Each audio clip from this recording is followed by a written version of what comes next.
I speak in the name of the Father, and the Son, and the Holy Spirit. Oh, how good and pleasant it is when brethren live together in unity. In a provocatively titled editorial for the political newspaper The Hill, opinion editor John McGlean gives an answer to the question, why Americans hate each other more than ever. The premise of the piece is based on a new Marquette Law School poll, which shows the level of trust that each generation of Americans has in their fellow citizens is waning. Unsurprisingly, those born before 1960 have more basic trust in their neighbors than those born after 1960. On a basic level, trust is gauged by questions like whether people thought that their neighbors would rob them if they had the opportunity. The surprising thing, though, is that the distrust is not just a small gap. For those born before 1960, about 77% trust their neighbors. For those born in the 2000s after 9/11, it's about 35%. That's less than half.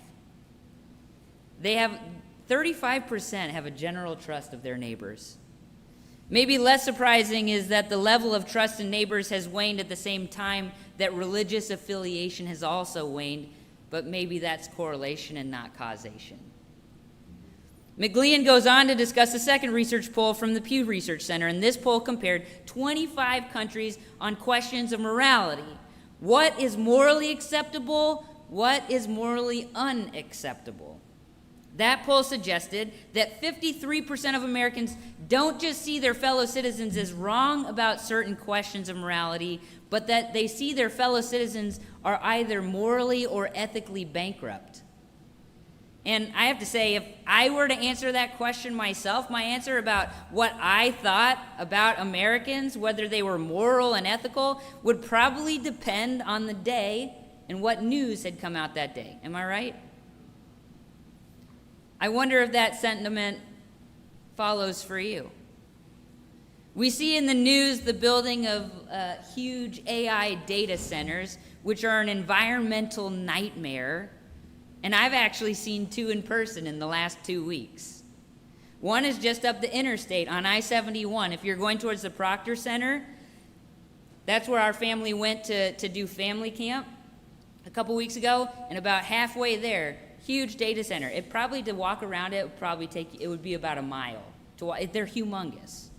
There's one about 2 miles from my brother and sister-in-law's house in Chicago, Illinois.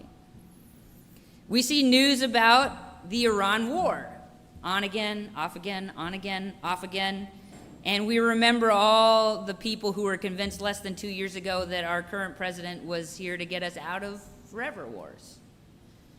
Along with this war, we've seen in recent months the rise of mention markets. Anybody know what that is? You know what a mention market is?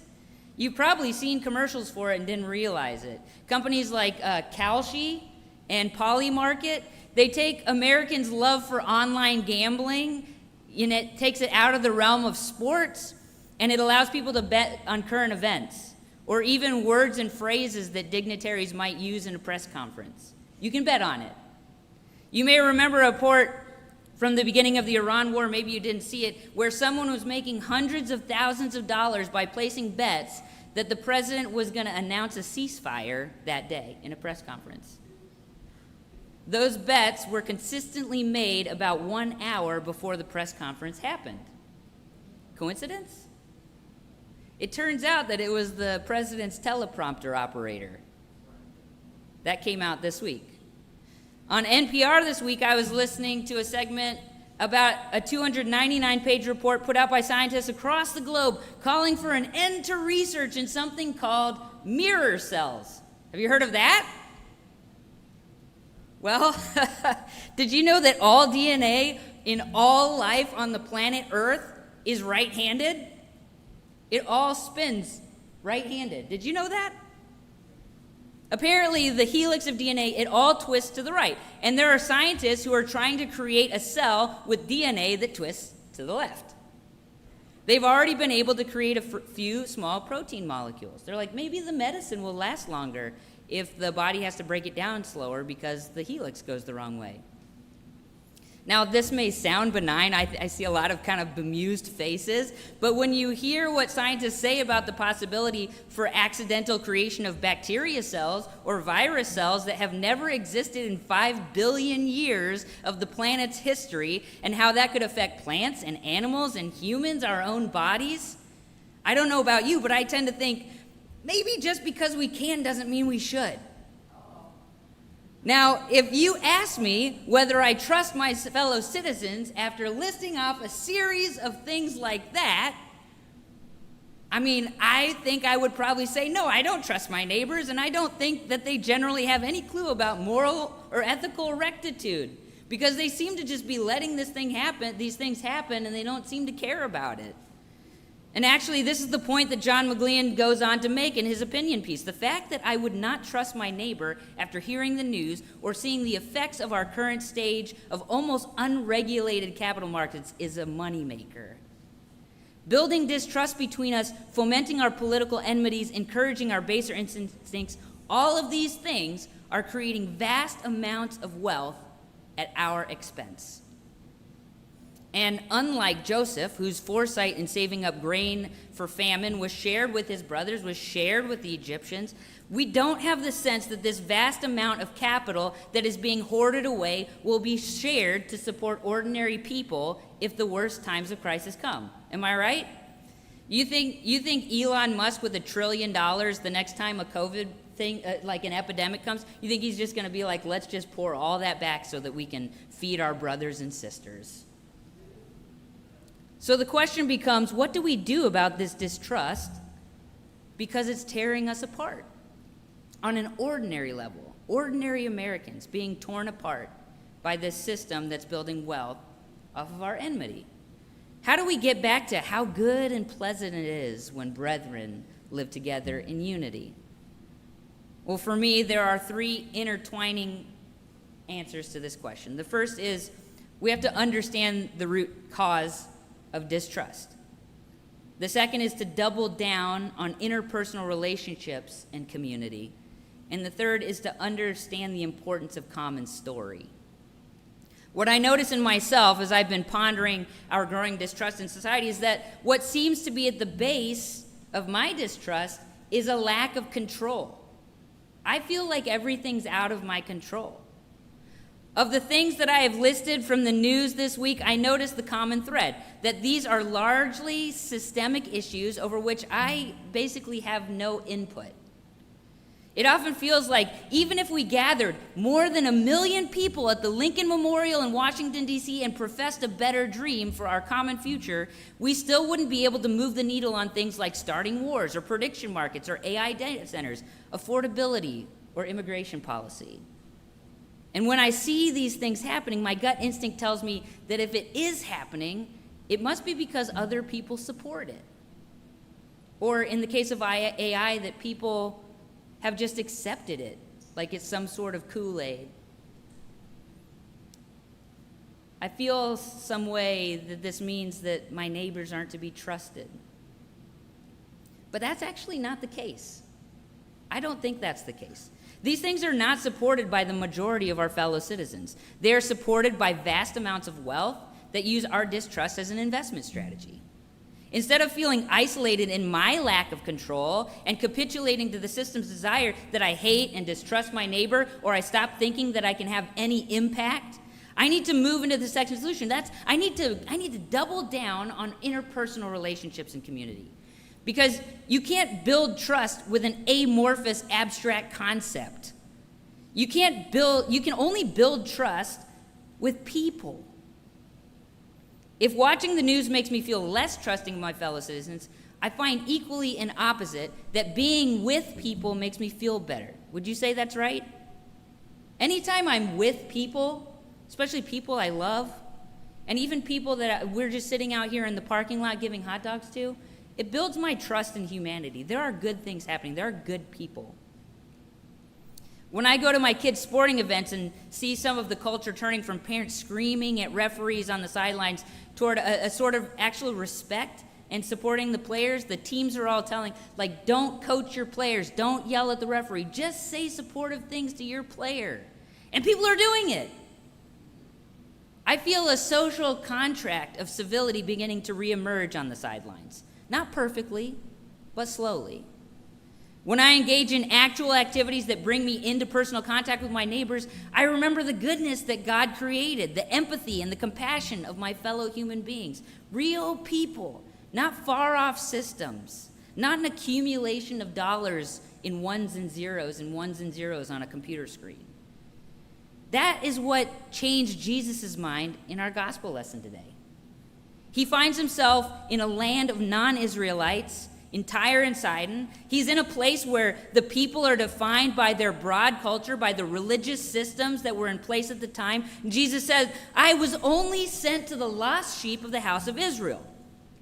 What the Syrophoenician woman does is to turn a huge amorphous group of non-Israelites, non-chosen people, into a specific person sitting right in front of Jesus and demanding his humanity and his divinity to recognize her. Being with people and identifying with people across our differences changes us. Which leads me to the last piece. We need to understand our common story. It's only possible to make big systemic change if we have a common story that we're willing to lean on. For the past several decades, for good and for ill, the word mythology, some of our common mythologies, have come under suspicion. In a general sense, modern societies have been demythologizing many of our ancient and not so ancient stories. We have become skeptical of mythological claims. We have asked questions like, yes, but how historical is it? Or how could Jesus have seen every nation from the pinnacle of the temple? The earth is round. It's scientifically impossible.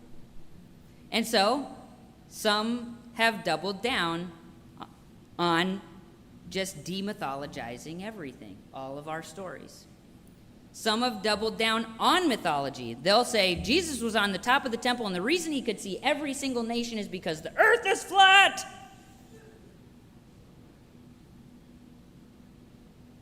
Some have reoriented. Well, it's just a metaphorical seeing of every nation. Some have rejected. It's all bogus. There's nothing to see here.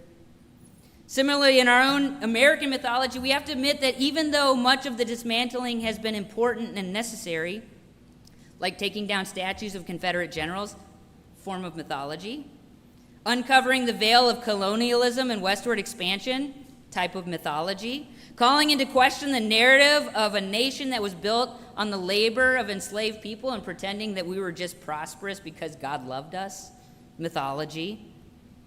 The mythologies of the happy and ignorant or the evil and dangerous black man, which evolved from minstrel shows to modern news reporting, edifying audiences and confirming their suspicion that our systems of oppression keep us safe. Mythology. I'm sure those whose mythologies of race have been unraveling feel a loss of control similar to those associated with the news that I shared earlier. When your mythology is taken away, you feel like you're out of control. And so even if we know it is necessary and we can see why they cling to it so tightly, we still know that it needs to be taken down. What I want you to see is that our demythologizing has been important and necessary, but unlike those who would just do away with mythology altogether, it behooves us to notice that as we have demythologized, we have also lost a deeper sense of we, who we are together. In some sense, we've become too analytical, too skeptical, always tearing down, never building up. I saw the Odyssey movie this week, Homer's ancient Greek myth brought to life, and it's a good case in point. So many people online have been arguing about whether a trans person should play a Greek soldier, or whether it's historically accurate that Helen of Troy is played by a black actor. I love, this is an aside, I love when people bring in historical accuracy to cover their implicit biases, especially in stories where there's no actual historical basis for the film. There can't be people of color in a totally made-up universe? That's ridiculous. It's all ridiculous. But mythology is, what's the truth? What's the thing that we all look at in our myths and learn? What binds us together in the telling of stories? The power of mythology lies in what's universal, its truth with a capital T, not just its scientific facts. Mythology at its best is a glue for society, and that's its entire point. It creates a common framework. It reinforces societal norms and morals. It creates a we. Joseph's story shows us what it's like when a brother sees his mistreatment not as an opportunity for vengeance, but for grace and mercy, for tears and joy and reunion. That myth is meant to show us that we can go with our better angels even when somebody's done us wrong, even when somebody has sold us into slavery.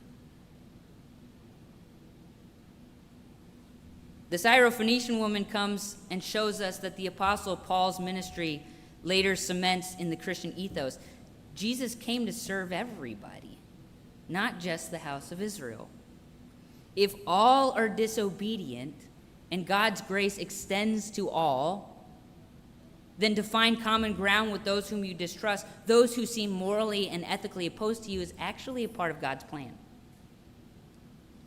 That's the literal truth. That's not mythological. Our God created a universe of diversity and gave us the ability to tell ourselves stories about ourselves so that we could bind ourselves together through trust in common goodness.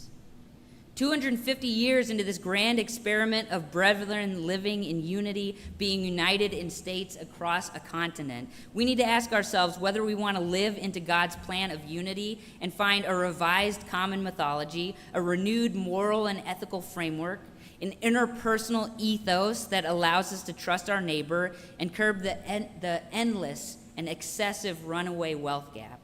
Or do we continue to be manipulated by a system that is set up to make money off of our refusal to love our neighbor? Those are our choices. Do we want to live within the same moral and ethical framework, to tell ourselves stories that we can all get behind and create a new we? Or do we continue to want to be divided by people who are making money off our strife? Do we choose the pleasantness of unity or the penury of disintegration? Honestly, I don't know how it's going to turn out. I guess we'll learn the lesson in time. I do know that if we trust each other's humanity, there are glimpses even today of the goodness of our neighbors. In either case, even if we refuse God's plan, even if we remain disobedient in this lifetime, though we may lose all else, at least we'll not lose God's irrevocable promise of mercy. Especially the disobedient receive mercy. Actually, you can't receive mercy unless you've been disobedient. The good news, I think, in all of this, the good news is that God will win in the end. God will give mercy to the obedient and the disobedient. God will give God's mercy to all, whether we accept it or not. Our job as people is to recognize the good and not always be worn down by the bad and the evil that we see. To believe that moral and ethical people live around us, that we can see them, and not to be continually torn down. That is the good news. We can do this if we set our frame right, if we listen to our stories, if we double down on interpersonal relationships. And to that I say amen. Amen.